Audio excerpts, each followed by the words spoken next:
होता ही रहता है। क्या कथा सुनना, क्या कीर्तन करना, क्या यज्ञ में जाना, इसमें क्या रखा है? बहुत कुछ रखा है सत्संग में।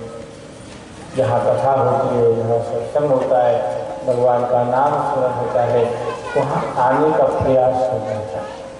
आप प्रयत्न करो, अब प्रभु की कृपा होगी तब हम यहाँ आ जाते हैं। जो ज्ञान प्रकट होता है यहाँ, कल हम सबों ने देखा कि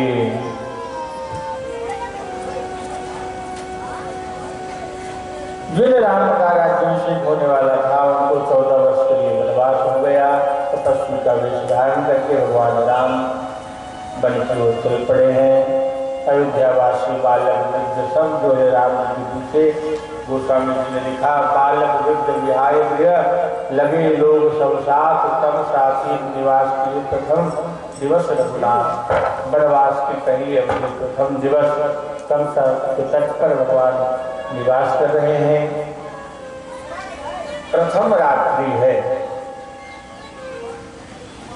सभी नागरिक दुखी हैं, राम जी के साथ आए हैं।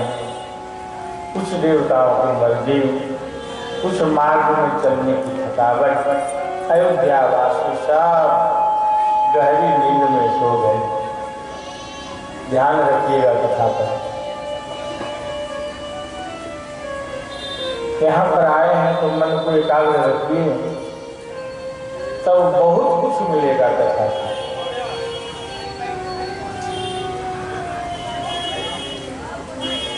जो भगवान का शयन कक्ष मणियों से चमकता था, आज वो प्रभु तमसा नदी के तट पर आकर के विश्राम कर रहे थे। सारे अयोध्यावासी भी साथ में आए थे, थके आए थे, भगवान की माया, सब सो गए। भगवान राम भी नदी के बालू के रेत में सोए हैं, पत्थर की तकिया लगाकर। पत्थर की तकिया लगाकर राम सोए हैं। तमसा नदी के तट पर सीता जी शयन कर रही हैं, सुमंत जी जाग रहे हैं। अर्धरात्रि बीत गई, आधी रात निकल गई।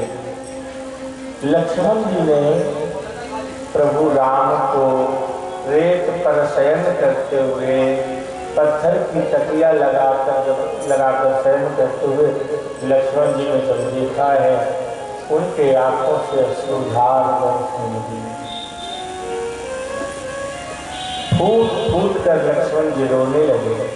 अर्धरात्रि का समय तो सुमंत जी को लगा ऐसा कि कोई रो रहा है। पास गए तो देखा सब लोग गहरी नींद में हैं, प्रभु सो रहे हैं, विश्राम कर रहे हैं। पत्थर की तकिया लगाकर सीता जी विश्राम कर रही हैं, लेकिन लक्ष्मण जी के आंखों में नींद नहीं। जागरण का पहली रात थी, लक्ष्मण जी रो रहे हैं। सुमंत जी पास में गए, लक्ष्मण क्या हुआ आपको, क्यों रो रहे हैं? जब पूछा तो एक ही रोज से फूट फूट कर लक्ष्मण जी रोने लगे। राम जी की नींद खुल गई, सीता जी भी जाग गई। देखा कि किसी की रोने की आवाज आ रही है, प्रभु राम आए हैं। सुमंत जी से पूछा, सुमंत जी क्या हुआ मेरे लक्ष्मण को, क्यों रो रहे हैं? सुमंत जी ने कहा कि प्रभु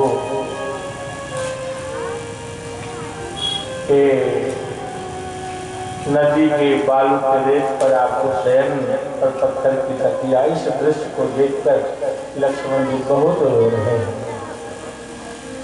राम जी ने लक्ष्मण को समझाया कि लक्ष्मण इस प्रकार नहीं रोते भाई। अरे तुम्हारे जैसे भाई हमारे साथ है तो दुख की क्या बात है। सीता जी ले आई, अपने आंचल से लक्ष्मण जी के आंसू को पोंछते हुए कहा कि बस रो नहीं, आपके जैसा देवर तो हमारे साथ है, रोने की क्या बात है, शांत आंखें लाने की है। अब राम जी कहते हैं सुमंत जी से कि सुमंत जी अब मुझे नींद नहीं आएगी, यहाँ से अब रथ को आगे बढ़ाओ। सारे लोग गहरी नींद में सोए हैं, जाने का अब यही एक उपाय है, नहीं तो अयोध्या वासी जाग जाएंगे तो जाने नहीं देंगे। सोए हैं अयोध्या वासी सब, और प्रभु रथ पर बैठे हैं। सुमंत जी ने धीरे धीरे धीरे धीरे रथ को आगे बढ़ाया। प्रभु आगे बढ़ गए। इधर अयोध्या वासियों की नींद खुली, देखते हैं तो तमसा के तट पर प्रभु राम नहीं, रथ दिखाई नहीं दिया। चारों तरफ भगवान को ढूंढ रहे हैं, कहीं परमात्मा दिखाई नहीं देता है। सारे अयोध्या वासी रोने लगे, अयोध्या वासी अपने आप को धिक्कारने लगे। निंदई आप सराहनीना जीव जीवन रघुवीर बीना।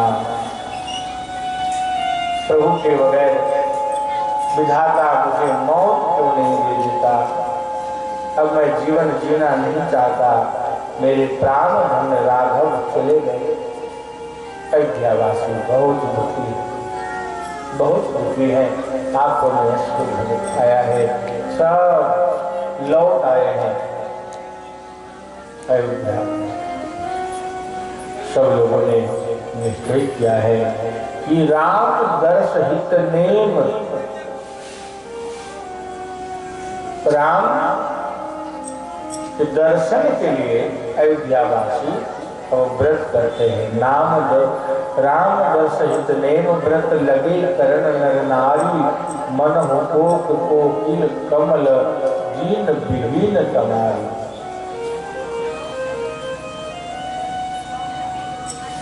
सारे अयोध्यावासी ने व्रत लिया है, नियम ले रखा है, जब तक प्रभु का दर्शन नहीं होगा तब तक हम भोजन नहीं करेंगे, जल ग्रहण नहीं करेंगे। ऐसे इस नियम का पालन किया है।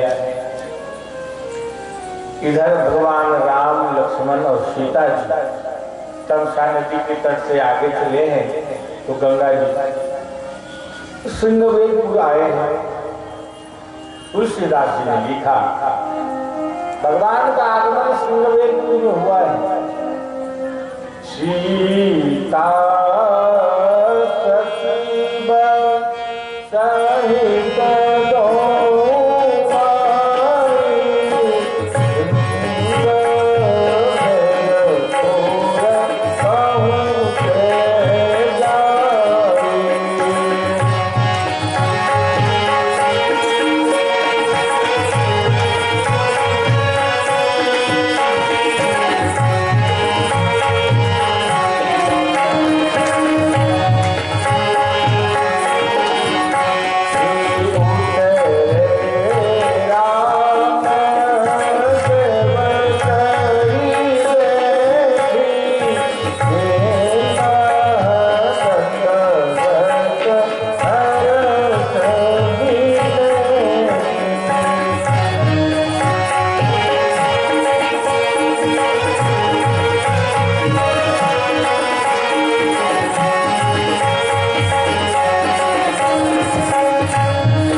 श्री राम जी रथ से नीचे उतरे, देव नदी गंगा जी को दंडवत प्रणाम किया, गंगा स्नान किया है और गंगा जी के करोड़ों कथाएं करते हुए गंगा जी के तरंगों को भगवान राम देखने लगे और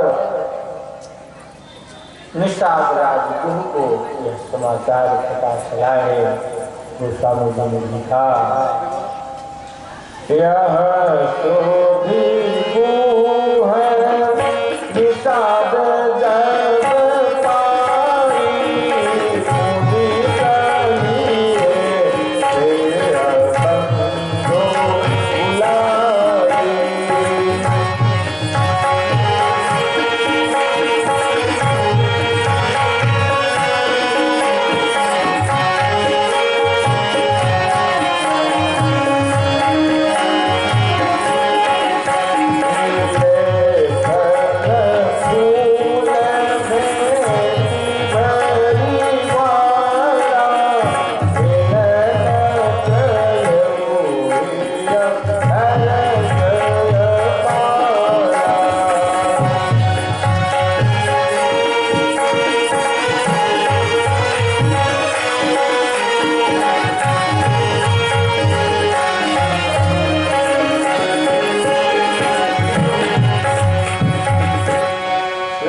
चला है कि प्रभु राम आए हैं, तो फल फूल की टोकरी को लेकर के भगवान राम जी को भेंट देने के लिए निषाद राज आए हैं और रामचंद्र जी को दंडवत प्रणाम करके प्रेम से प्रभु को देखने लगे।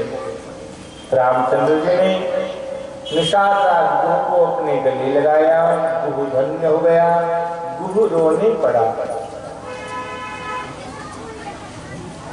निषाद राजगुरु ने भगवान राम से कहा कि हे प्रभु, आपने मुझे अपना करके एक पतित को आपने पावन कर दिया है।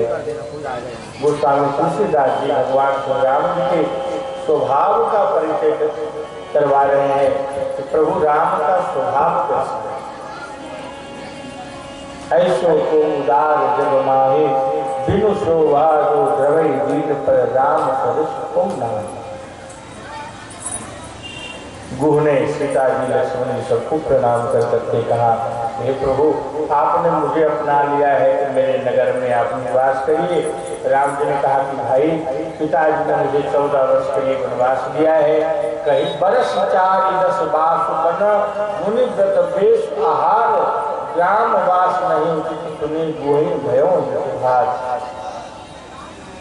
ग्राम वास निषेध है, तो अपने गांव के सामने शीशम वृक्ष के नीचे गुह ने पर्णकुटी बना दी है, उसमें भगवान निवास कर रहे हैं।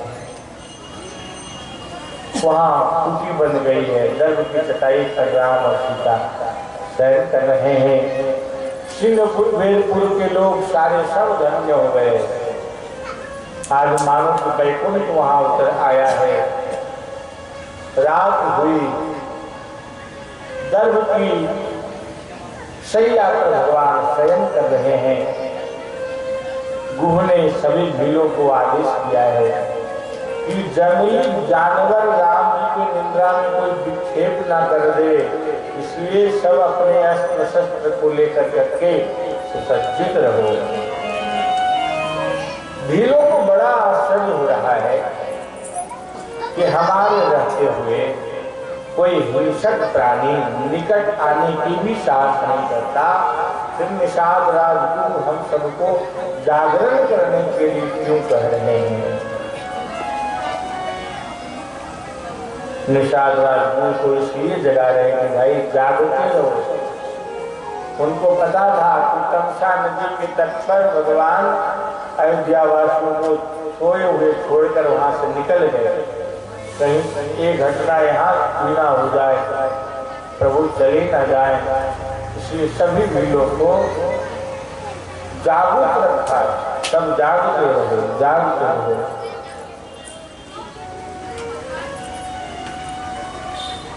थोड़ी कथा में रहिए, कथा में बिल्कुल अशांति न करिए। राम और सीता जी शयन कर गए हैं। निषाद राजगुरु लक्ष्मण जी के पास बैठ गए हैं।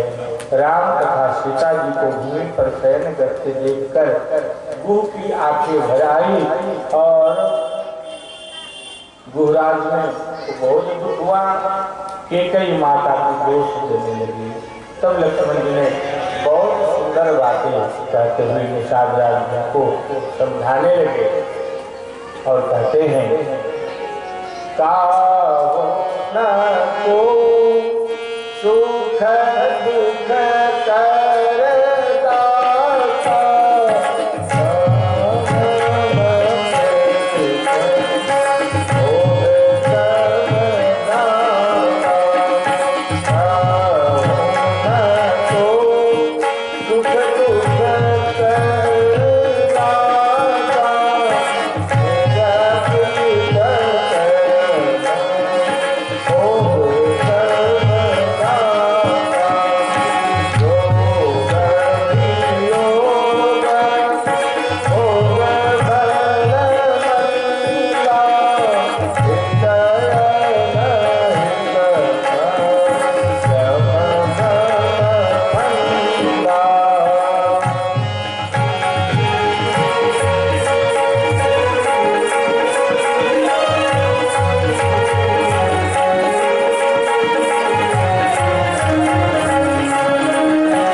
लक्ष्मण जी ने निषाद आदि को सुज्ञान प्रदान कर रहे हैं। रामचरितमानस में इसे लक्ष्मण गीता कहा गया है। सुनने से अद्भुत ज्ञान की प्राप्ति होगी। निषाद आदि से कहा लक्ष्मण जी ने कि हे भाई यहाँ कोई किसी को सुख दुख देने वाला नहीं है।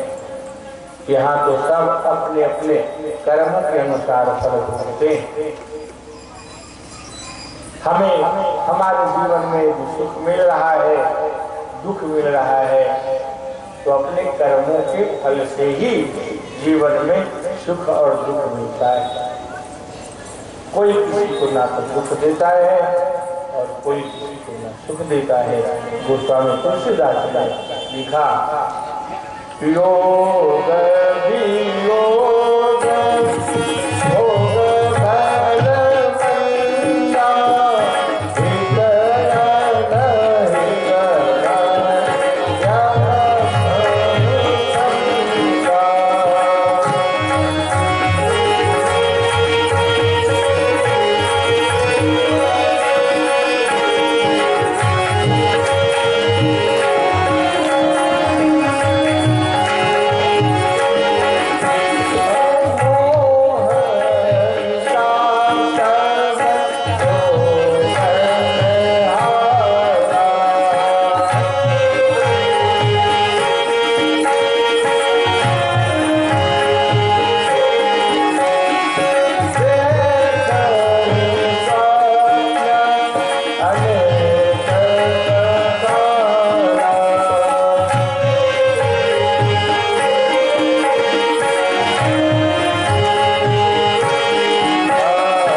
मंदा जन्म से लेकर मृत्यु तक इस संसार में जो कुछ भी दिखाई दे रहा है,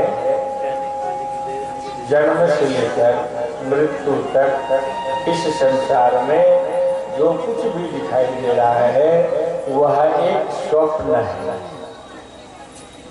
जो कुछ भी हम देख रहे हैं क्या है?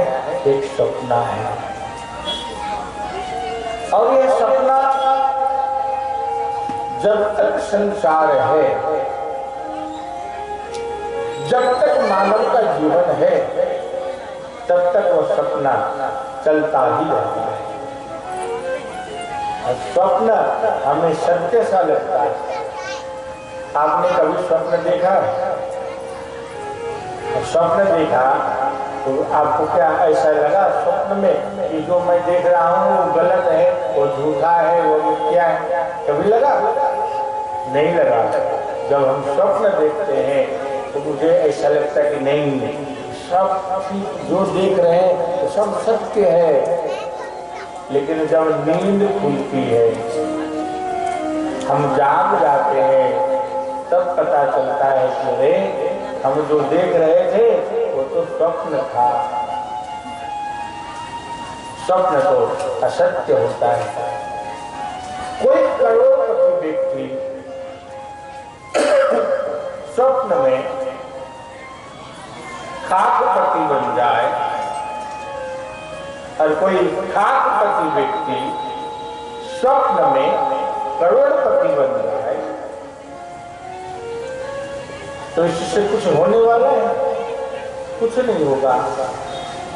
जागने के बाद पता चलेगा कि मैंने जो देखा है सब स्वप्न था। उसी प्रकार इस संसार में जो हम आए हैं, संसार में जो भी कुछ दिख रहा है सब स्वप्न है। लेकिन स्वप्न तो हमें सत्य सा लगता है। स्वप्न असत्य है कब पता चलेगा? जब हम जाग जाएंगे, नींद खुल जाएगी, तब पता चलेगा कि जो हम देख रहे थे सब स्वप्न।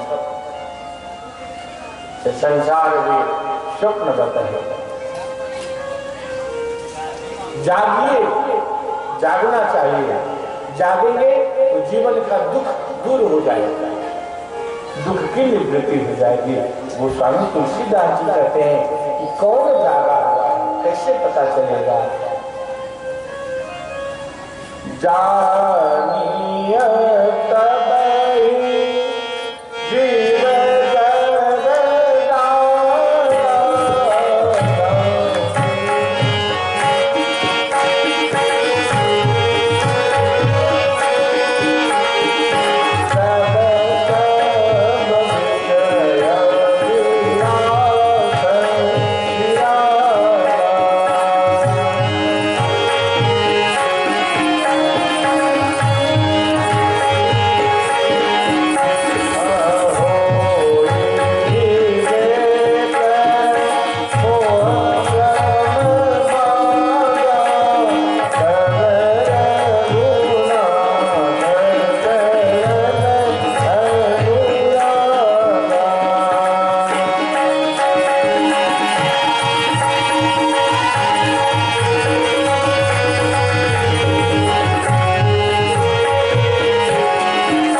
रामायण की कथा जो है ना, बहुत मीठा है। एक बार इससे प्रेम हो जाए फिर जानिएगा। यदि भगवान से आस्था नहीं है, प्रेम नहीं है, तो पता है ये कथा आपको कैसी लगेगी बताओ। संत ने कथा को आसव बताया है। आसव यानी होता है मदिरा, शराब। और जिसने अपने जीवन में कभी शराब नहीं पिया है, मदिरा पान नहीं किया है, और उसको यदि करने को मिल जाए तो बहुत कड़वाहट लगती है। शराब पीने के लिए लोग सीखते कैसे हैं? मित्रों से सीखते हैं। मित्र पहले ले जाता है उसे, एक बार दो बार अपने पैसों से पिलाता है, 2 बार 4 बार पी लिया, आदत हो गई तो फिर पिए बगैर वो रहेगा नहीं। एक बार आदत तो लगनी चाहिए, आदत लग गई तो फिर पिए बगैर वो रहेगा नहीं। उसी प्रकार क्या भागवत की कथा, रामायण की राम कथा जिसने कभी अपने जीवन में सुना ही नहीं, ऐसे व्यक्ति यदि इस कथा को सुनने को आ जाएगा तो उसे कड़वाहट लगेगी। पहले पहले शराब पियो तो कड़वाहट लगती है, उसी प्रकार ये भी एक आसव है, ये भी एक नशा है। पहली बार जब पिएंगे कड़वाहट लगेगी, लेकिन 1 बार 2 बार 4 बार इस कथा को जब सुन लेंगे, भक्ति का रंग चढ़ जाएगा। फिर तो बस पता होना चाहिए कि खिजर सराय में राम कथा हो रही है, सारे लोग चले आएंगे क्योंकि नशा लग गई है, भक्ति का रंग चढ़ गया है। जब तक भक्ति का रंग चढ़ता नहीं तब तक कथा भी आपको आसन के समान कड़वाहट लगी नहीं। मेरे भाई बहन,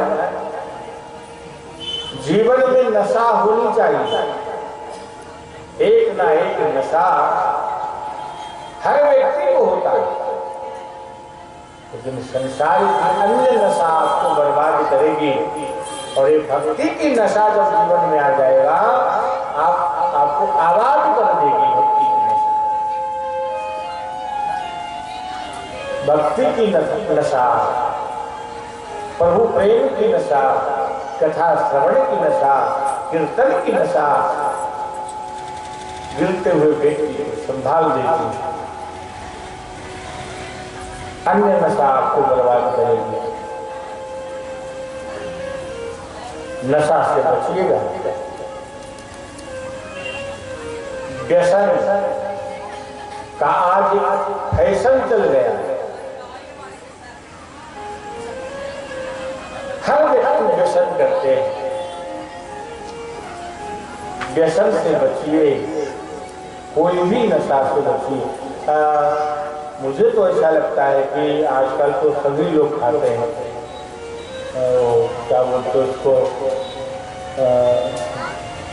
जहाँ खैनी बोलते हैं, तंबाकू बोला जाता है, तो उसको तो आजकल सभी लोग खाते हैं। और जब वो तंबाकू मिलता है तो उस पर लिखा होता है कि इसको खाने से कैंसर जैसी बीमारी होती है। लोग पढ़ते भी हैं, स्वास्थ्य खाते भी हैं।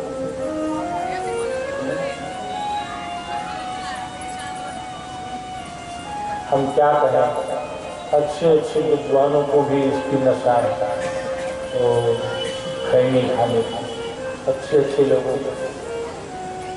परमात्मा की जब बड़ी कृपा होती है, वही व्यक्ति व्यसन से बचता है। पूजा करा रहे हैं ब्राह्मण देव, और वो भी रगड़ रगड़। हमारे महाराष्ट्र में जब तंबाकू बनाते हैं खैनी, तो उसमें जब चूना मिलाते हैं तो ये वाली ऐसा ऐसा रगड़ते हैं और आया। और बिहार में क्या देखता हूँ कि यहाँ जो लोग वो लेते हैं खैनी, उसमें मिलाते हैं चूना और किसी से बात करने की भीड़ जाते हैं या उनका दवा, बड़े प्रेम से बातें भी चलती रहती है और ये बनता रहता है। और फिर उसको बड़ा खटक मारते हैं। जिनको आदत नहीं होती है तो वहां पर सुगंध जाता है, वो अपना नाक बंद करते हैं। और जिनको आदत लगी है बड़े प्रेम से। एक ब्राह्मण देवता को भी खैनी खाने की नशा थी और वो पूजा में भी खा लेते थे। तो यजमान ने कहा कि पंडित जी, पूजा के समय में ये सब नहीं खाया करते हैं, अच्छी बात नहीं है।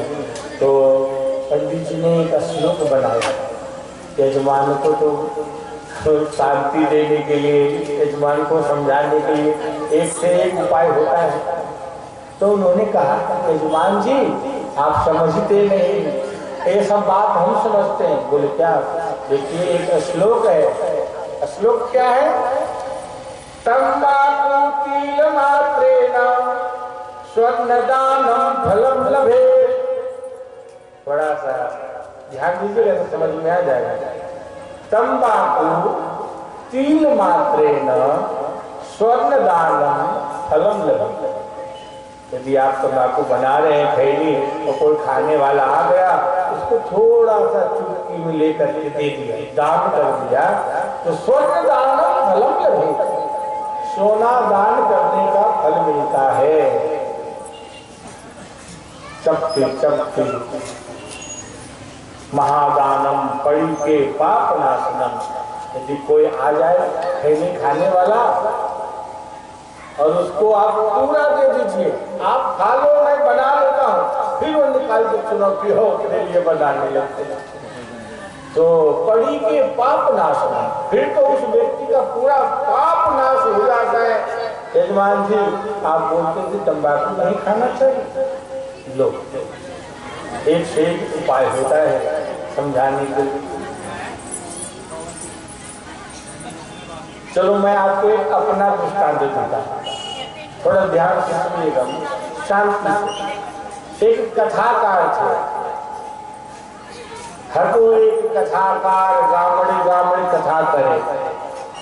बापू जी कहते हैं कि एक कथाकार थे और गांव गांव में जाकर कथा किया करते थे, लेकिन उस कथाकार को भी तंबाकू खाने की आदत थी, खैनी खाने की आदत थी। तो क्या करते थे, 3 घंटा कथा बोलना पड़ता है, 3-4 घंटा। खैनी खाने वाले को तो हर आधे घंटे में लगता है। पानी पिया तो खैनी होना, चाय पिया तो तुरंत तंबाकू, खाना खाया तो उसके बाद तंबाकू। अब 3 घंटे बिना खैनी खाए कैसे रहे महात्मा जी? उनको भी आदत थी।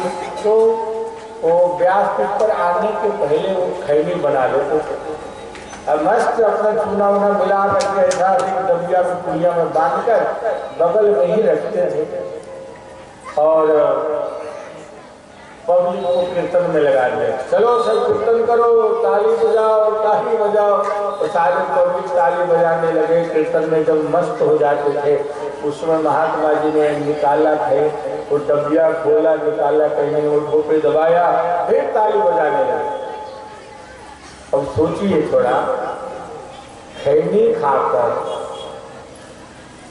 कथा बोलना, आपने देखा होगा वो व्यक्ति खर्रा खाते हैं, खैनी खाते हैं, जो बोलते हैं तो पूरा रस भरा हुआ होता है मुंह में, तो खैनी खा करके 2-2 घंटा बोलेगा, वो रस निकलता था मुंह से, पूरा पोथी जी अपवित्र, रामायण जी अपवित्र, ठाकुर जी अपवित्र हो जाते मुख रस। तो जितने जनता थी कथा श्रोता, सबने नुक्ताचना करी कि भाई महात्मा जी कथा तो बहुत अच्छा सुनाते हैं, लेकिन अपवित्रता बहुत है, मुंह से वो रस निकलता रहता है। तो जब कथा कर करके महात्मा जी अपनी कुटिया पर गए, तो कमेटी के जो लोग थे महात्मा के पास जाकर के कहा कि महाराज, वैसे तो आपकी कथा सभी लोग प्रशंसा करते हैं, लेकिन कुछ लोग आपकी नुक्ताचनी निंदा भी कर रहे हैं। क्यों? ये आपके मुंह से जो रस निकलता है ना, आप बोलते हैं निकलता ही रहता है, निकलता है, इससे लोग परेशान हैं। कथाकार बहुत चतुर होता है, और कथाकार यदि चतुर ना हो तो आप जैसे लोगों को 3-3 घंटे एक जगह बैठा कर कैसे रखेगा? कथाकार को भी चतुर होना चाहिए। कथाकार ने कहा कि आप चिंता मत करिए, श्रोता सब हमारे हैं, हम अपने श्रोता को समझा देंगे। दूसरे दिन की कथा प्रारंभ हुई तो सारे श्रोता बैठे हैं। महात्मा जी ने कहा कि भाइयों, जो लोग राम की कथा करते हैं, भागवत की कथा करते हैं, उनके मुखार बिंद से भागीरथी गंगा प्रकट होती है। लो, तो मेरे मुख से यदि रस निकल रहा है, आप लोग चिंता मत करिए, तो भागीरथी गंगा है। सारे श्रोता को बेवकूफ बनाया महात्मा ने, तो सारे श्रोता बेवकूफ थोड़ी रहते हैं। उसमें एक सत्संगी थे, वो समझ गए महात्मा सबको धोखा दे रहा है, सबको धोखा दे रहा है। उसने क्या किया, उसके पिताजी का देहांत हो गया था। जो अस्थि होती है विसर्जन करने के लिए जो जाते हैं अस्थि को, तो वो विसर्जन करने नहीं गया था, अभी तंग करके रखा ही था। तो सोचा कि चलो महात्मा जी के मुख से ही गंगा बह रही है, भागीरथी गंगा, तो क्यों हम प्रयागराज जाए, काहे को जाए। तो अपने मरे हुए पिता के अस्थि को बारीक किया, पाउडर, जैसे वो दवाई को कैसे बारीक करते हैं, उसे बारीक करके एक कागज में पुड़िया बांध करके लाया। और महात्मा जी जैसे कथा करके नीचे उतरे, तो सारे पब्लिक की भीड़ लग रही थी, हटो हटो महात्मा जी आए, महात्मा जी जाने दो जाने दो। और उसी समय वो व्यक्ति आया, महात्मा जी को कहा, महात्मा जी एक प्रसाद है, प्रसाद है लीजिए ना। तो प्रसाद के नाम पर कौन ना ले, महात्मा जी ने लिया, मुख में लगा, थोड़ा अजीब सा लगा। तो महात्मा ने कहा कि काहे का प्रसाद है, प्रसाद काहे का है, बताओ तो सही। महात्मा जी ने कहा, महात्मा जी को बताया वो व्यक्ति कि महाराज हमारे पिताजी का देहांत हो गया था, उनकी अस्थि पड़ी थी, गंगा जी में विसर्जन करना था। और आपने कहा कि जो लोग कथा करते हैं उनके मुख से भागीरथी गंगा प्रकट होती है, तो मैंने सोचा कौन गंगा जी जाए, जब गंगा यही आ गई है तो ये वही था महाराज। क्या कहते हो, तेरे बाप की अस्थि? बोले महाराज जी चिंता न करो, वो तो गंगा जी में चली गई, चली। तो कोई भी नशा जीवन को बर्बाद ही कर, नशा से बचिए। नशा करना हो तो भक्ति की नशा करना, अन्य नशा आपको गिराए, लेकिन भक्ति का जब नशा आ जाएगा तो गिरते हुए व्यक्ति भी संभल जाएगा। संसार एक स्वप्न है, इस स्वप्न से जागिए। मोह निशा सब शोभन हारा, देखे स्वप्न अनेक प्रकार। मोह रूपी रात में हम सब शयन कर रहे हैं, अनेक प्रकार के स्वप्न देख रहे हैं। जागिए। अब जीव जागा हुआ कैसे जाना जाए कि भाई ये जाग गया है? जागिए तब ही जीव जग जागा, जब सब विषय विलास विरागा। जगत में जीव को जगा हुआ तब ही जानना चाहिए जब उसको सभी विषयों से वैराग्य हो जाए। कोई विवेक मोह ब्रह्म भागा। गोस्वामी जी कहते हैं कि जब ज्ञान की प्राप्ति होती है तब मोह और भ्रम भाग जाता है और रामचंद्र के चरणों में प्रीति होती है। राम ब्रह्म परमार्थ रूपा। लक्ष्मण जी ने निषाद राज जी से ये चर्चा कर रहे हैं और कहते हैं कि ये सखा राम जी ब्रह्म है, इनके चरणार बिंदों में सकल परमार्थ छुपे हुए हैं, इसलिए इनके चरणों के प्रेमी बनो, उनके चरणों के दास बनो, राम जी के चरणों के दास बनो। सखा परम परमार्थ लेहु, मन क्रम वचन राम पद लेहु। दिव्य चर्चा चल रही थी और धीरे धीरे धीरे धीरे रात्रि बीत गई, प्रातः काल हुआ, रामचंद्र जी जागे हैं, आकर स्नान किया है, निषाद राज से बट वृक्ष का दूध मंगवाया और छोटे भाई लक्ष्मण जी के साथ तो राम जी ने अपनी जटा बनाई है। जटा बनाते हुए जब राम लक्ष्मण को देखा सुमंत जी, तो उनके आंखों से अश्रु बहने लगे। वे हाथ जोड़कर भगवान राम से कहते हैं कि हे नाथ, पिताजी ने तो कहा था कि रथ पर बैठकर 2-4 दिन वन को घुमा करके फिर वापस ले आइएगा, तो अब आप जो है वापस लौट चलिए। भगवान राम सुमंत जी से कहते हैं कि सुमंत जी, यदि मैं वापस चला जाऊं,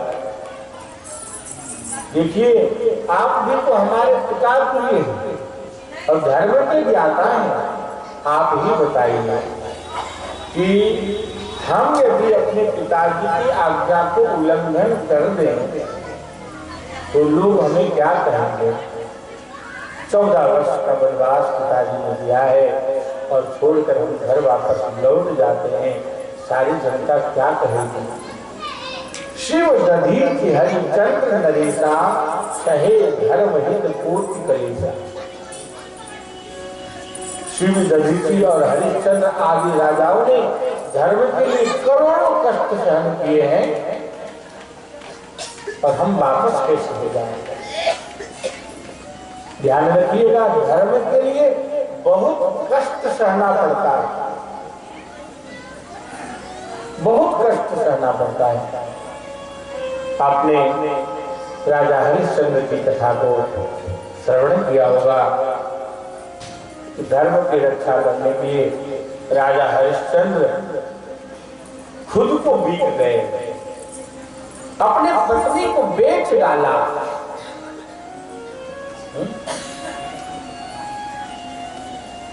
चंडाल के हाथ बिक जाते हैं। हरिश्चंद्र पत्नी को बेच दिया। अयोध्या की साम्राज्य सेव्या तारा उदासी की काम कर रही है। कहा वो अयोध्या की साम्राज्य दासी की काम करना पड़ा उसे। एक बार उसके पुत्र तारा को, उसके पुत्र रोहित को पुष्प लाने के लिए बगीचा में जाना पड़ा, और उसी समय कोई सर्प दंश से उस तारा के जो पुत्र है, शैव्या के पुत्र रोहित, उसका प्राण अंत हो जाता है। तो किसी के द्वारा समाचार मिला। हरिश्चंद्र की पत्नी तारा को, और वह चीखने लगी। पुत्र की मौत का संवाद सुनकर वो रोने लगी और भागी है बगीचे की ओर, जहां काम करती थी दासी की, काम करती थी। मालिक ने रोका, खबरदार,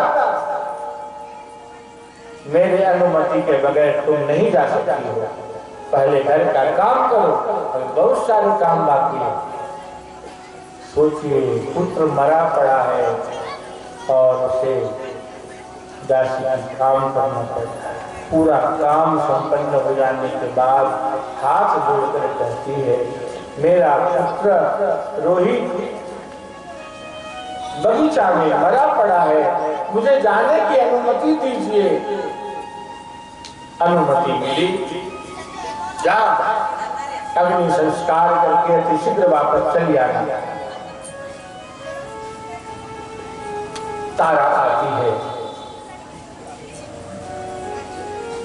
अपने बच्चे को देखती, सर्पदंश से छोटा सा नन्हा सा बालक का मौत हो गया है, बगीचे में पड़ा है। इस दृश्य को देखकर वो तारा चीखने लगी, और कफन देने के लिए कुछ पास में नहीं था। अपने साड़ी के पल्लू को फाड़ती है और मरे हुए बालक कफन देकर उसे गोद में लेकर इस स्मशान में आती है। रात्रि का समय, घोर रात्रि है, और मरे हुए बालक को अग्नि संस्कार करने के लिए श्मशान में आई। श्मशान में बिखरे हुए लकड़ियों को एकत्रित किया, चिता बनाई और अपने मरे हुए पुत्र को ओठ चुम्बन करती है, चिता पर शयन करा दिया।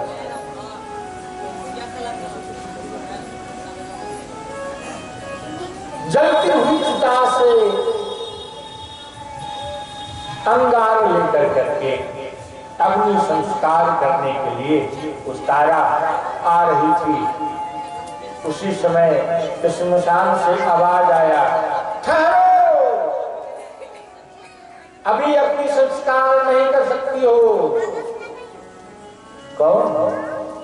रात्रि के समय किसने सब पुकार किया?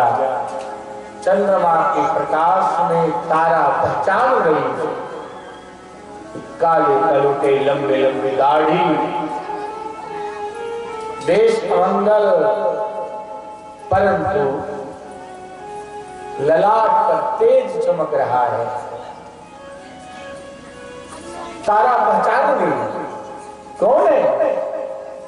वो राजा हरिश्चंद्र चंडाल की काम कर रहे हैं। रात समय चंद्रमा के प्रकाश में वो सेव्या, वो तारा अपने पति राजा हरिश्चंद्र को पहचान गई। चरणों में जाकर गिर पड़ी, रोने लगी, फूट फूट कर रोने लगी। कौन? महाराज, आप मुझे पहचाने नहीं?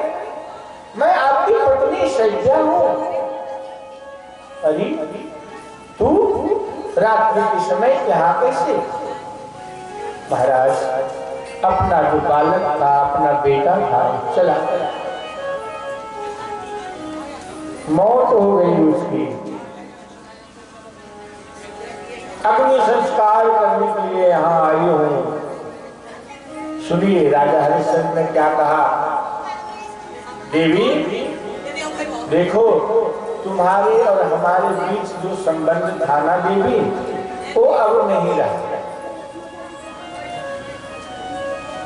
इस स्मशान का नियम है, अग्नि संस्कार करने के पहले 1.25 गज कपड़ा कफन दोगी और 1.25 किलो खिचड़ी दोगी, तब तुम्हारे बेटे का अग्नि संस्कार होगा।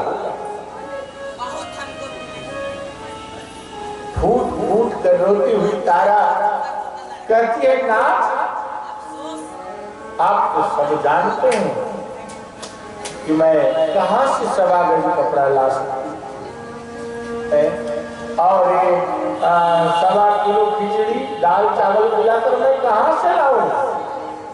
अपने पास तो कुछ नहीं है। राजा हरिश्चंद्र ने कहा, देवी, ये जो 1.25 गज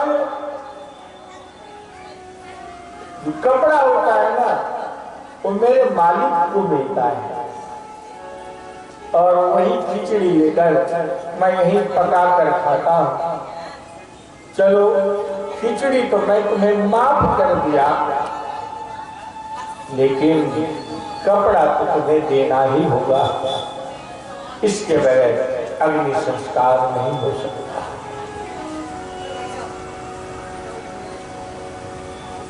साड़ी के पल्लू को फाड़ देती है तारा, बच्चे को संस्कार करती है। मुझे सिर्फ कहने का भाव ये समझिएगा कि धर्म के रक्षा करने के लिए कितनी कष्ट, कितना वेदना, कितना दुख झेलना पड़ता है। तो भगवान राम कह रहे हैं सुमंत जी से कि धर्म की रक्षा करने के लिए करोड़ों करोड़ों कष्ट सहन किए हैं, तो मैं अयोध्या कैसे वापस लौट जाऊंगा? मना करते हैं। सुमंत जी बिल्कुल मौन है। लक्ष्मण जी कुछ कटु शब्द कहते हैं, लक्ष्मण जी ने कटु शब्द कहा तो राम जी ने सुमंत्र जी से कहा, पिताजी से सब मत बताइएगा। सीता जी से आग्रह करते हैं सुमंत्र जी कि आप यदि वापस लौट चलती हो तो महाराज को जीवन का आधार प्राप्त हो जाएगा। लेकिन सीता जी भी जाने का तैयार नहीं होती है। मंत्र सुमंत्र जी बहुत व्याकुल हो गए। शर्त अपने मणि को खो जाने के बाद जिस प्रकार व्याकुल होता है उसी प्रकार सुमंत्र जी व्याकुल हो गए। तीनों में से कोई भी लौटने के लिए तैयार नहीं है। सुमंत्र जी के आंखों के सामने अंधेरा छा गया है।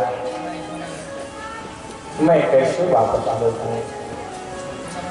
सुमंत्र जी वहां से सिर नवाकर इस प्रकार लौटे हैं जैसे कोई बनिए ने अपने मूल धन गवा दिया हो। रथ हाकुम है राम तना। सुमंत्र जी रथ पर, जिस रथ पर बैठ करके आए थे राम जी को वन में लेकर के, उस रथ को जब अयोध्या के लिए मोड़ते हैं ना तो रथ में जो घोड़ा बंधा हुआ है वो भी हीन आता है। राम को छोड़कर उस घोड़े को भी वापस अयोध्या जाने का मन नहीं हो रहा। राम को घूर घूर कर देखता है। गोस्वामी जी ने लिखा, जासु वियोग विकल परसु ऐसे प्रजा मातु जीवन कैसे।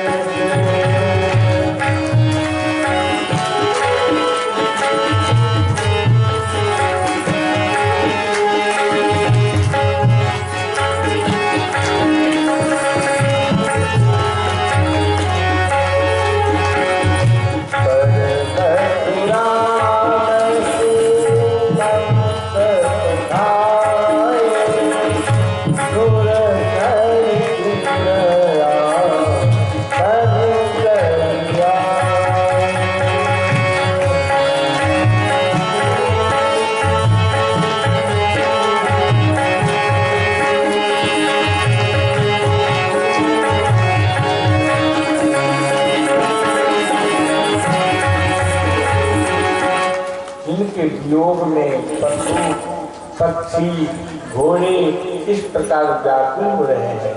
उन प्रभु राम के माता पिता की क्या दशा होती होगी।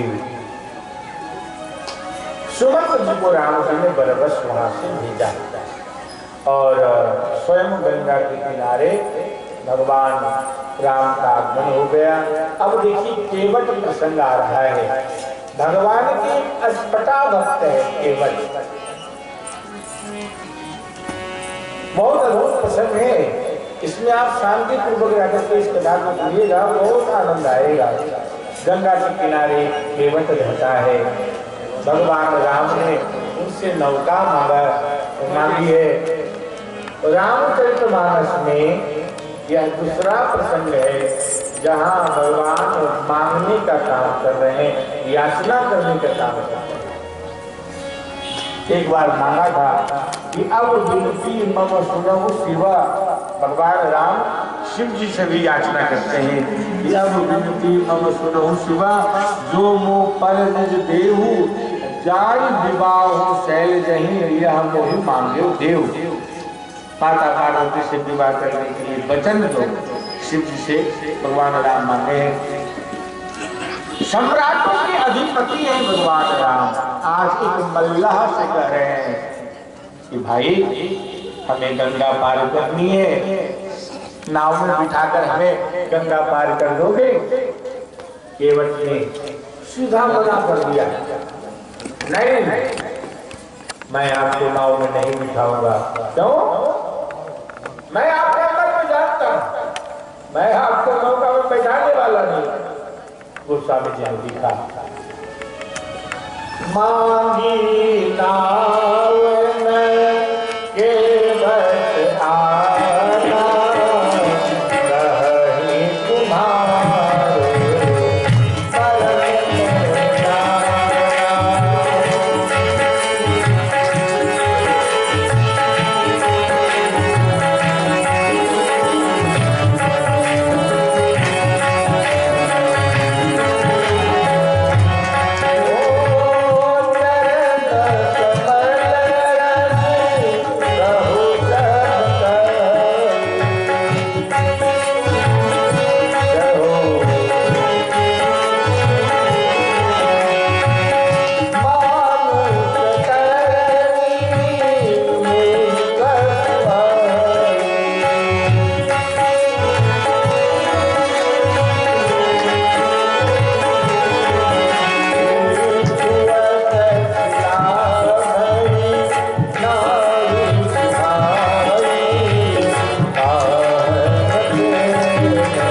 हैं। लेकिन यहाँ एक प्रश्न उठता है, ध्यान दीजिएगा कि जब केवट ने राम जी को पार ले जाने के लिए मना कर दिया, नहीं मैं आपको पार नहीं ले जाता, तो राम जी को दूसरी नौका ले लेनी चाहिए। केवट ने मना कर दिया कि मैं अपनी नौका में आपको बैठने नहीं दूंगा। राम जी को तो चाहिए था कि दूसरी नौका ले लेनी चाहिए थी। क्या वहां दूसरी नौका नहीं थी?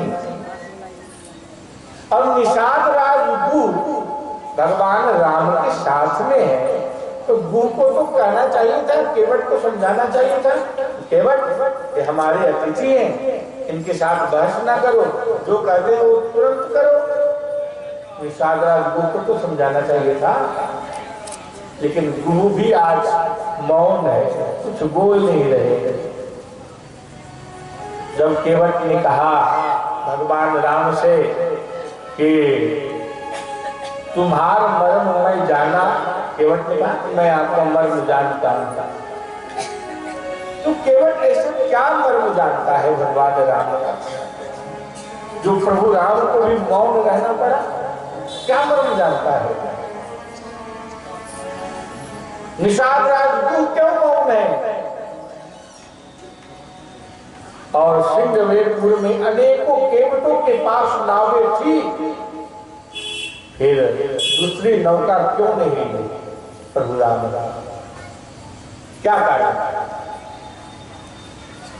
देखिए, जब रात्रि में राम शीशम वृक्ष के नीचे शयन कर रहे थे, तो जितने भीड़ लोग थे ना, सब चौकसी कर रहे थे।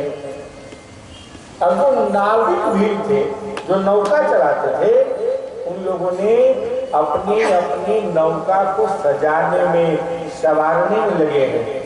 कोई अपनी पुरानी नौका को रंग पेंट कर रहा है, कोई डेंटिंग पेंटिंग कर रहा है, तो कोई बंधन वाल से अपनी नौका को सजा रहा है। सब अपने अपने नौका को सजाने में लगे हैं।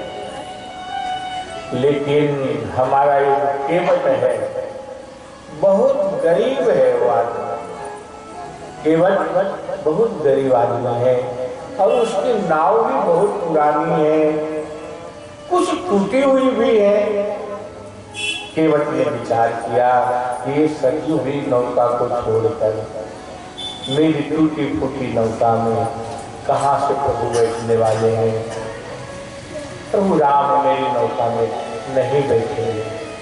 यदि राम मेरे नौका में नहीं बैठे तो मेरे जीवन का भी क्या अर्थ रहेगा? यह सोचकर केवट रोने लगा।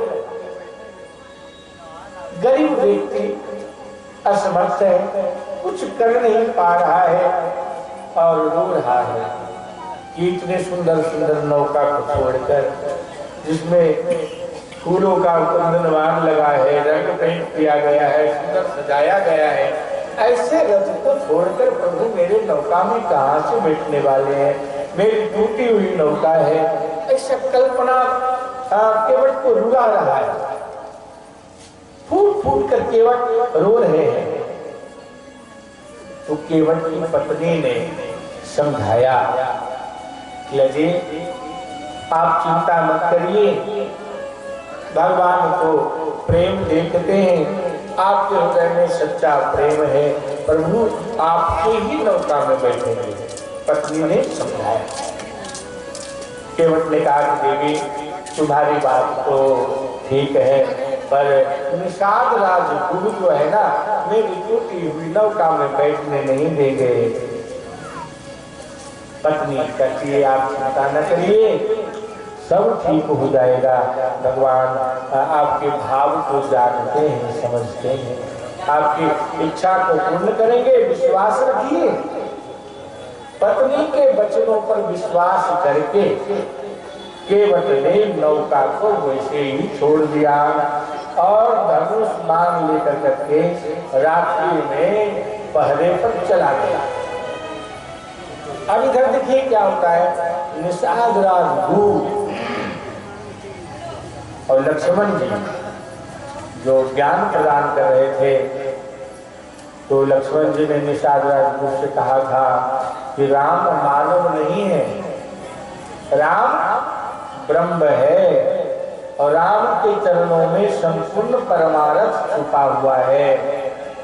लक्ष्मण जी ने निषाद राजगुरु से कहा था। तो एक कथा जो है केवट ने सुन लिया कि भगवान राम कोई मानव नहीं ब्रह्म है और इनको चरणों में परमार्थ छुपा हुआ है, लेकिन इनके चरण को धोकर परमार्थ ले लूं तो तभी होगा जब प्रभु राम मेरी नौका में आकर के बैठे। लेकिन ये तो बहुत बड़ी समस्या है, इतनी सुंदर नौका को छोड़कर अपने नौका में आएंगे कैसे आएंगे? तो केवट ने उपाय सोचा। प्रातः काल जब हुआ, निषाद राजगुरु लक्ष्मण जी के पास से जब जाने लगे तो केवट आया और गुरु के चरणों में गिर पड़ा, दंडवत प्रणाम करने लगा। निषाद राजगुरु ने कहा, भाई कौन हो तुम? केवट ने कहा, सरकार मैं आपका सेवक। आप 1 वर्ष पहले आखेट करने को गए थे जंगल में, आपको जोरों से प्यास लगी थी और उस समय मैंने आपको जलपान कराया था, आप तृप्त हो गए थे, प्रसन्न हो गए थे और मुझसे कहा था कि कुछ मांगो। तब उस समय मैंने कहा था कि नाथ मुझे कुछ लेने की आवश्यकता नहीं है, फिर भी आपने बहुत आग्रह करी थी, जिद किया था, तब मैंने आपसे कहा था कि समय आएगा तो मैं आपसे मांग लूंगा। निषाद राजगुरु ने केवट से कहा कि हाँ बात याद आई, पर केवट एक क्या तू दोनों वरदान मांगो, जो मांगोगे वो मिलेगा, क्योंकि हमारे यहाँ तो आनंद कंद परमात्मा प्रभु राम आए। गुरु ने कहा कि नहीं महाराज, मुझे दो वचन मांगने नहीं है, बस ये ही काफी। क्या चाहिए? तो कहा कि महाराज आप इस गांव के राजा हैं, आपकी आज्ञा का पालन सबको करना पड़ता है, इसलिए आप आज्ञा कर दें कि आज सूर्य उदय से लेकर के सूर्य अस्त तक घाट पर मेरे अलावा कोई भी गंगा के किनारे नौका न लाए, ऐसा आप आदेश दे दीजिए। केवल मेरी ही नौका उस तट पर रहे, मैं इतना ही चाहता हूं। निषाद राजगुरु वचनबद्ध थे, गांव में आज्ञा कर दी कि केवट के अलावा आज कोई दूसरी नौका गंगा के किनारे नहीं आएगी। इस नौका को जो नौका को सजाया गया था, बंधन बार लगाए गए थे, वे सब नौका जो है जहां वहीं रह गया, गंगा के तट पर नहीं आया। अब यहाँ प्रश्न उठता है कि जिन लोगों ने अपनी नौका को सजाया, सवारा, पेंटिंग करी, रंग पेंट किया, क्या उनके भक्ति में कोई कमी थी जो उनके नौका को गंगा के तट पर लाया भी नहीं गया?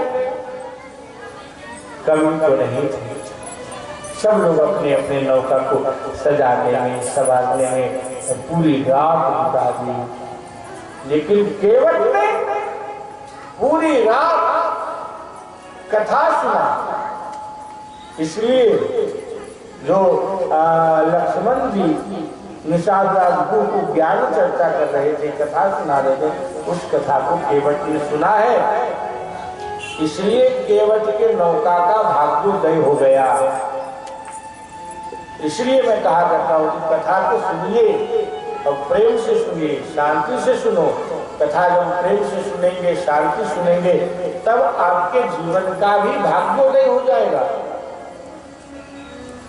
कथा सुनना आपका व्यर्थ कभी नहीं होगा। आप जो यहाँ आकर के बैठे हैं, आपका मन कथा से लगा रहेगा, एक शब्द कोई ऐसे आपके हृदय में उतर जाएगा कि वो शब्द आपके जीवन का भाग्योदय बन जाएगा। इसलिए कथा में रहिए, यहाँ बैठे तो व्यर्थ के बातें ना करिए, कथा को सुनिए। जब कथा प्रारंभ हो तो मौन रहिए, बहुत लाभ मिलेगा, बहुत लाभ मिलेगा। केवट ने कथा सुनी, इसलिए उसके नौका का भाग्योदय हो गया। मांगी नाव केवट खाना,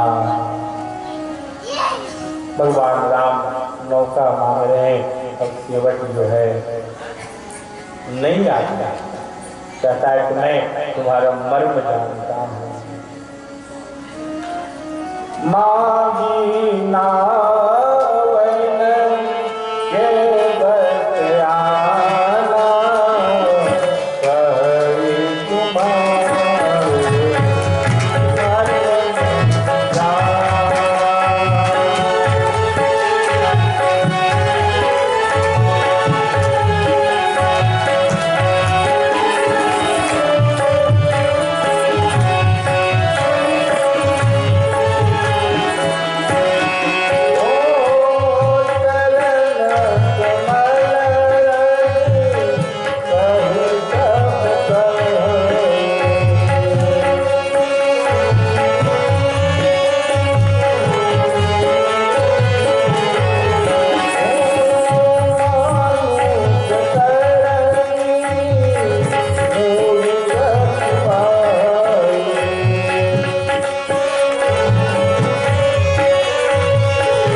केवट नौका नहीं लाता है और कहता है कि महाराज मैं आपका मर्म जानता हूँ। क्या जानता हूँ? सब लोग कहते हैं कि आपके चरणों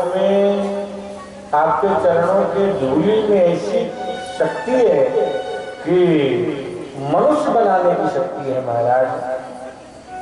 ना जाने आपके चरणों में क्या जड़ी बूटी है कि पत्थर की शिला को छूते ही वह सुंदर स्त्री बन गई है महाराज।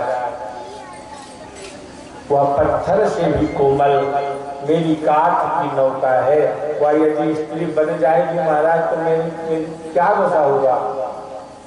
यही प्रतिपालो सब परिवारों, नहीं जानो कछु और कबारो।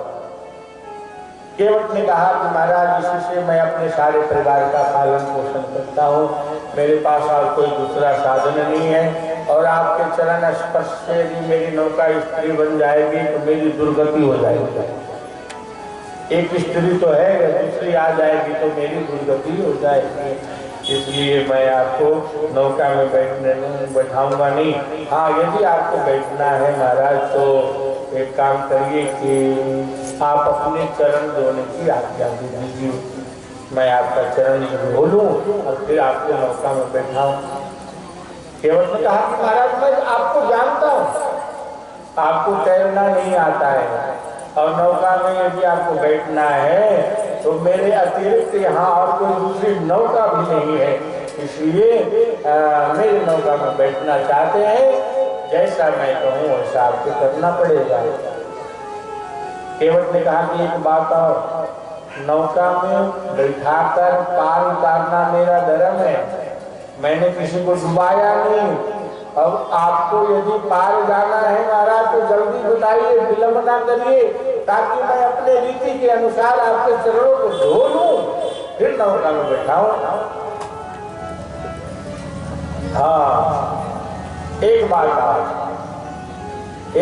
और मैं आपसे स्पष्ट कह देना चाहता हूं महाराज, मैं हाथ जोड़कर ये नहीं कहूंगा कि आप मुझे तन धोने के लिए दीजिए, मैं कोई भीख मांगने वाला आपका भक्त नहीं हूं। शायद महाराज आप विचार कर रहे होंगे कि केवल मुझे पार उतार करके कुछ उतराई मांगेगा। वो भी मैं स्पष्ट कर देता हूँ महाराज, मैं खुलासा कर देता हूँ कि पद कमल धोई चढ़ाई नावन नाथ उतराई चाहूं। केवल के पहले ही स्पष्ट कर दिया भगवान राम से कि हे नाथ, आपके चरण कमल धोकर नाव में बिठाकर पार उतार दूंगा और आपसे कोई उतराई नहीं लूंगा। हे राम, मुझे आपकी शपथ और महाराज दशरथ जी का सौगंध है, जो मैंने कहा है वही करूंगा।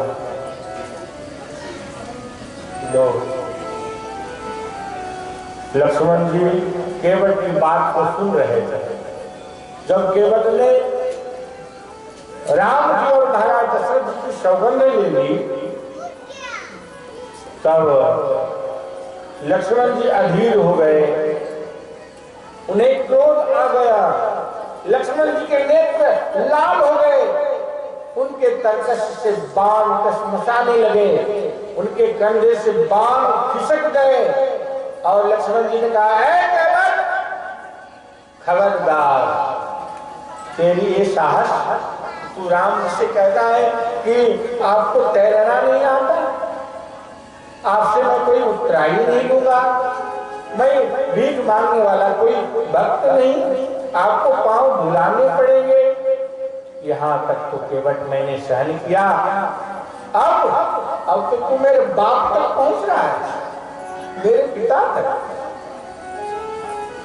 मैं तुम्हें छोड़ूंगा नहीं, खबरदार। लक्ष्मण जी बहुत उत्तेजित हो गए भाई, बहुत उत्तेजित हो गए। उन्होंने तरकश से तीर निकाला, केवट के ऊपर प्रहार करने के लिए।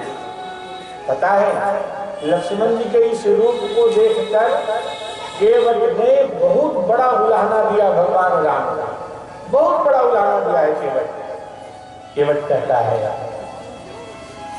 वाह महाराज वाह, एक तरफ तो आप मांगने का काम कर रहे हैं और दूसरी तरफ आपका भाई मुझे शस्त्र दिखा रहा है। वाह, देखो महाराज, मांगना तथा शस्त्र दिखाना दोनों काम एक साथ नहीं चलता। महाराज या तो शस्त्र ही निकाले या तो आप मांगना चालू रखो। केवट ने कहा, बरु तीर मारहि लखन पे, जब लगी न पाँव पखारी हो, तब लगी न तुलसीदास नाथ कृपाल पार उतारी हो। केवट ने कहा कि प्रभु, आपका भाई लक्ष्मण यदि बाण मारे तो इसमें मेरा लाभ है, बाण मारने से मेरा ही लाभ है। कि राम भक्त के हाथों से मेरी मृत्यु होगी, ये तो मेरा अहोभाग्य है। और दूसरा लाभ यह है महाराज कि राम तथा सीता आप दोनों मेरे सामने खड़े हैं और मैं आपके चरणों में प्राण त्यागूंगा, ये तो दूसरा लाभ है।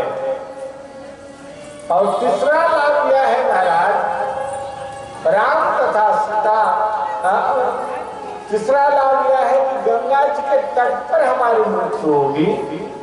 मैंने सुना है कि अंतिम समय में यदि एक बूंद गंगा जल भी मुख में आ जाता है तो उस प्राणी को मुक्ति मिल जाती है, 71 पीढ़ियों की सद्गति मिल जाती है। यदि किसी का प्राण अंत होने वाला हो तो गंगा जल भी मुख में तो मुक्ति मिल जाती है।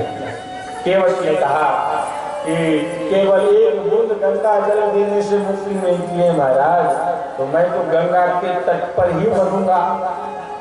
सोचो कि मुझे कितना लाभ मिलेगा। आपके भाई मुझे बाण मारेंगे ना तो मेरी जब मृत्यु हो जाएगी तो मेरी पत्नी बेचारी विधवा होकर छाती पीट पीट कर रोदन करते हुए जब यहाँ आएगी, सारे लोग इकट्ठे हो जाएंगे और आपका स्वभाव है करुणा का, आपका स्वभाव है दया का, आप तो सबको सांत्वना देने के लिए मेरे सब यात्रा में भी आपको चलना होगा महाराज। तो सोचिए कि हमारी कितनी लाभ है, हमारे श्मशान यात्रा में भी आपको चलना पड़ेगा। और सुनिए, इस श्मशान यात्रा की बात को सुनकर लक्ष्मण जी ने बाण को अपने तरकश में ठोक लिया। नहीं नहीं नहीं, बाण में मारना नहीं तो श्मशान यात्रा में जाना पड़ेगा, हो ना हो कहीं तेरही भी ना करना पड़े, इसलिए तरकश को ठोक दिया। मेरे भाई बहन, इसी का नाम है भक्ति, जो काल के बाण को भी तरकश में वापस खोस दे। लक्ष्मण जी का बाण पीछे हट गया, केवल दृढ़ निश्चय है, भले ही लक्ष्मण जी मुझे बाण मार दे कोई परवाह नहीं, लेकिन जब तक मैं पांव धोऊंगा नहीं तब तक रथ में बिठाऊंगा नहीं। तो स्वामी तुलसीदास ने लिखा कि सुनी केवट के बैन, प्रेम लपेटे अटपटे, बिहसे करना ऐन, चितई जानकी लखन कर। केवट की इस प्रकार के अटपटे वाणी को सुनकर भगवान राम खिलखिलाकर हंसने लगे। और जब राम जी हंसे तो सीता जी को बहुत अच्छा लगा। देखिए, पति मुस्कुराता रहे, पति खिलखिलाता रहे, पति यदि प्रसन्न रहे तो पत्नी को बड़ा आनंद होता है, बहुत आनंद आता है। और जब से भगवान राम का वनवास हुआ तो राम जी मौन रहते थे, कभी उनके होठों पे मुस्कान नहीं आई थी। आज पहली बार है केवट ने प्रभु राम को खूब प्रेम से हंसाया है। सुनी केवट के बैन, प्रेम लपेटे अटपटे, बिहसे करुणा ऐन। राम लक्ष्मण की ओर देखकर भगवान राम मुस्कुरा रहे हैं, हंस रहे हैं, खिलखिला रहे हैं। केवट धन्य है जो आज भगवान को हंसाया है। अब भगवान राम इतना हंसे क्यों भाई? केवट की बातें को सुनकर राम जी लक्ष्मण और सीता को देखकर इतना क्यों हंसे? क्या कारण था? अरे भाई, हंसने का कुछ ना कुछ तो कारण होगा। बिना कारण लोग हंसे तो उसे लोग पागल समझते, ये पागल हो गया, बिना कारण हंसता है। तो राम ने जब खिलखिलाकर हंसे तो कोई ना कोई तो कारण होगा। संत कहते हैं पहला कारण कि जानकी की ओर देखकर प्रभु राम सीता जी से कहना चाहते हैं कि सीते, देख, तुम्हारे पिता ने तुम्हारी जैसी कन्या मुझे अर्पित की है, फिर भी मैंने उनको पांव के सिर्फ अंगूठा धोने को दिया था। और धन्य है या केवट, देगा तो कुछ नहीं, अब दोनों पैर धोकर चला जाएगा। लक्ष्मण की ओर देखकर भगवान राम इसलिए मुस्कुराए हैं।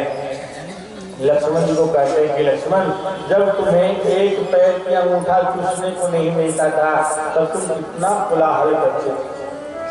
नियम ऐसा था कि बचपन में राम और लक्ष्मण दोनों एक ही झूले पर शयन करते थे। राम जी के चरण की तरफ लक्ष्मण जी का मुख होता था और लक्ष्मण जी जब तक प्रभु राम के अंगूठों को चूस ना ले तब तक उनको नींद नहीं आती थी। एक दिन उनको अंगूठा चूसने को नहीं मिला तो पूरा रात परिवार को जगा करके रखा। तो राम जी कहना चाहते कि एक बार तो तुम्हें अंगूठा चूसने को नहीं मिला तो पूरा कोलाहल मचा दिया था।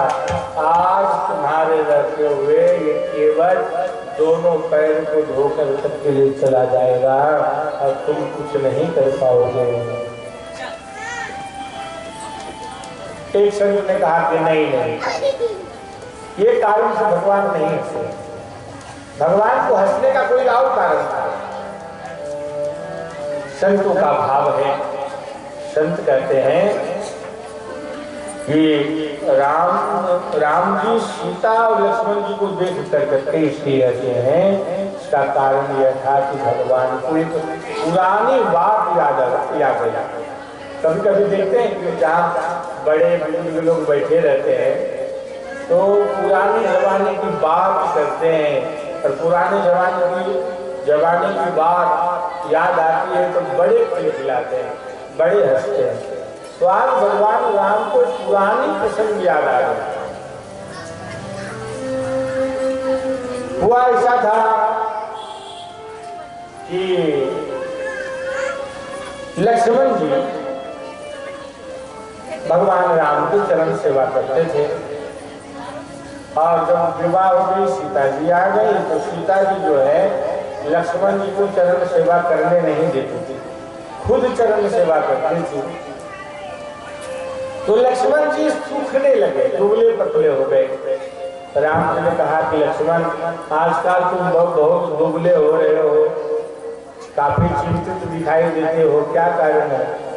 लक्ष्मण जी ने कहा कि प्रभु, आप तो जानते हैं कि चरण सेवा के समय भाभी माँ को अकेली ही चरण दबाती है, सेवा करती है, मैं आसपास घूमता रहता हूँ, मुझे बुलाती भी नहीं। यही मेरे दुख का कारण है। राम जी ने कहा कि लक्ष्मण, आखिर मैं क्या करूं? सीता तो हमारी धर्म पत्नी है, चरण सेवा का अधिकार तो उसे ही है। एक काम करो,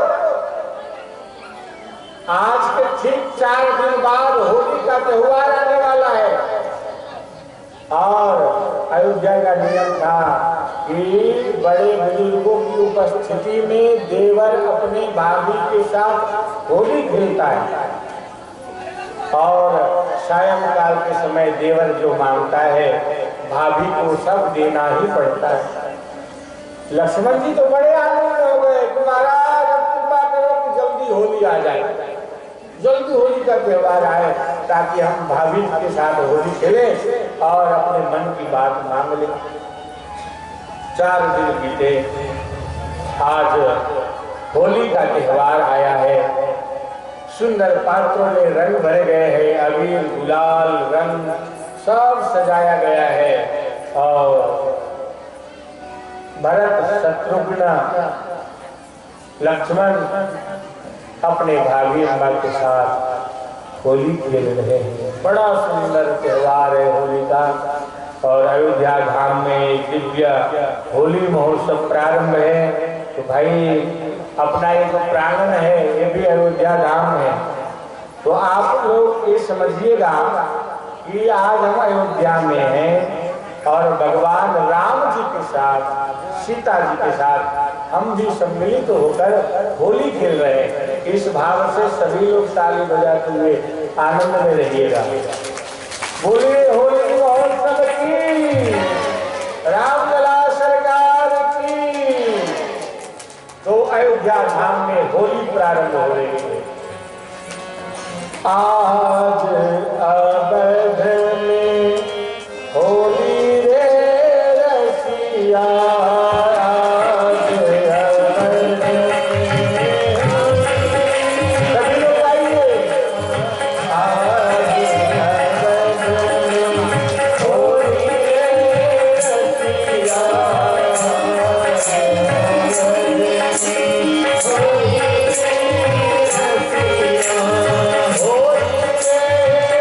Oh,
हम लोग इस प्रकार से होली खेले। ये घोड़ा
बोलिए रामचंद्र भगवान